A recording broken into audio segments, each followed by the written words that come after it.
Welcome to my channel. Redmi note 14 Pro phone எப்படி இருக்குன்றத பத்தி தான் இப்போ பார்க்க போறோம். வீடியோன்னு சொல்லிக்கிற அளவுக்கு எதுவும் பெருசா இருக்காது. நீங்க கண்ணை மூடிட்டே கூட இந்த ரிவ்யூவை கேட்கலாம். இந்த ஃபோனோட பிரைஸ் 25,000 இருந்து ஸ்டார்ட் ஆகுது. முன்னாடி மிட் ரேஞ்ச் ஃபோனோட கிங்னா அது ரெட்மியா தான் இருந்துச்சு. இப்போ சில வருஷமா அந்த பேரு ரெட்மிக்கு சூட்டபிளா இல்ல. இந்த ஃபோனோட டிசைன் எனக்கு பிடிச்சிருக்கு. ஃபோனை கையில பிடிக்கிறதுக்கும் கம்ஃபர்டபுளா இருக்கு. பார்க்கறதுக்கும் ஃபோன் நல்லாவே இருக்கு. நல்ல ஐபி ரேட்டிங் கொடுத்துருக்காங்க. IP68, IP69 எல்லாமே கொடுத்துருக்காங்க. டிஸ்பிளே ஃபேண்டாஸ்டிக்கா இருக்கு. இந்த ஃபோன்ல பிரைட்னஸ் நல்லா இருக்கு. 120 ஹெர்ட்ஸ் ரிஃப்ரெஷ் ரேட் இருக்கு.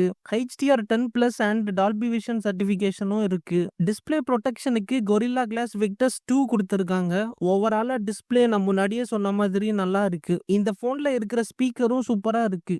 லவுட்னஸ் போதுமான அளவு இருக்கு.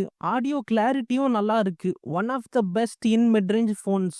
ஹாப்டிக் ஃபீட்பேக் நல்லா இருக்கும்னு நினைச்சேன். ஆனா ஆவரேஜா தான் இருக்கு. இந்த போனை விட ரெட்மி நோட் 14 ப்ரோ பிளஸ்ல ஹாப்டிக் ஃபீட்பேக் நல்லா இருக்கு. பேட்டரி லைஃப் நல்லா இருக்கு. இந்த போன்ல 5500 mAh கொடுத்திருக்காங்க. Battery 7 to 8 hours of screen on time கிடைக்குது. சார்ஜிங் ஸ்பீடு 45 வாட் கொடுத்திருக்காங்க.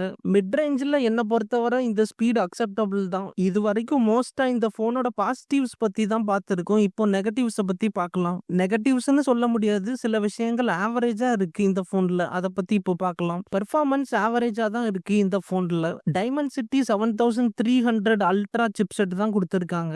இதை விட பெட்டரான சிப்செட் கொடுத்திருக்கலாம் இந்த போன்ல.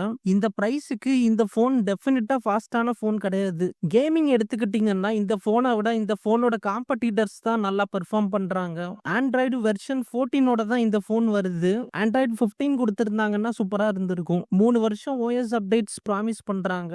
ஆண்ட்ராய்டு 17 வரைக்கும் OS அப்டேட்ஸ் எதிர்பார்க்கலாம். இந்த போனோட கேமரா மற்ற போன்ஸுக்கு சவால் விடுதான்னு கேட்டீங்கன்னா கண்டிப்பா இல்லைன்னு தான் சொல்லுவேன். இதே பிரைஸ் செக்மெண்ட்ல சொல்றேன். ரெட்மி நோட் 14 ப்ரோ பிளஸ்ல இருக்கிற கேமராஸை இந்த போன்ல கொடுத்திருந்தாங்கன்னா சூப்பரா இருந்திருக்கும். நோட் 14 ப்ரோல எடுக்கிற போட்டோஸ்ல டீடைல்ஸ் கம்மியா இருக்கு. ப்ரோ பிளஸ் கூட கம்பேர் பண்ணும்போது நோட் 14 ப்ரோல இருக்கிற அல்ட்ராவைட் கேமராவும் வீக்கா தான் இருக்கு. White balance and dynamic range நல்லா இல்ல போட்டோஸ்ல. இந்த போன்ல எடுக்கிற வீடியோஸும் ஆவரேஜா தான் இருக்கு குவாலிட்டி. மார்க்கெட்ல இந்த பிரைஸ் செக்மெண்ட்ல இந்த போன் தனிச்சு நிக்குதான்னு கேட்டீங்கன்னா இல்லன்னு தான் சொல்லுவேன். 25,000 ரூபாய்க்கு இதை விட நல்ல போன்ஸ் நிறைய இருக்கு. வீடியோ பிடிச்சிருந்துச்சுன்னா ஒரு லைக் கொடுங்க. அவ்வளவுதான் வீடியோ. தேங்க்யூ ஃபார் வாட்சிங். பாய்.